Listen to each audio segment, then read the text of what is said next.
M Saifur Rahman বিএনপির অর্থমন্ত্রী হিসেবে তিনি বাংলাদেশের অর্থনৈতিক সংস্কারে সামনে থেকে নেতৃত্ব দিয়েছিলেন। এম সাইফুর রহমান জাতীয় সংসদে 12টি বাজেট উপস্থাপন করে দেশের ইতিহাসে অনন্য এক রেকর্ড করেছেন। 3 বারের সংসদ সদস্য এবং 3 বারের অর্থমন্ত্রী এম সাইফুর রহমান ছিলেন বিএনপির একেবারে শুরুর দিককার রাজনীতিবিদ।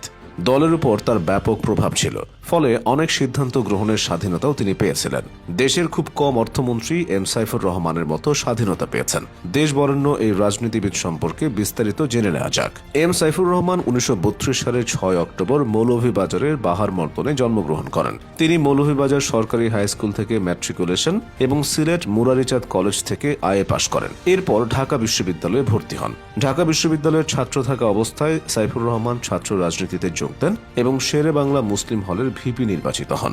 এই সময়টায় ভাষা আন্দোলন শুরু হলে তিনি এতে জড়িয়ে পড়েন। 1953 সালে ঢাকা বিশ্ববিদ্যালয় থেকে তার গ্র্যাজুয়েশন সম্পন্ন হয়। পরে ব্যারিস্টারি পড়তে লন্ডনে যান। সেখানে পৌঁছানোর পর মত পাল্টে যায় সাইফুর রহমানের। ব্যারিস্টারির পরিবর্তে পড়েন চার্টার্ড অ্যাকাউন্টেন্সি। 1962 সালে দেশে ফিরে সাইফুর রহমান চার্টার্ড অ্যাকাউন্টেন্ট হিসেবে কাজ শুরু করেন। 1976 সালে মেজর জিয়াউর রহমানের সরকারের বাণিজ্য উপদেষ্টা হিসেবে যোগ দেন সাইফুর রহমান।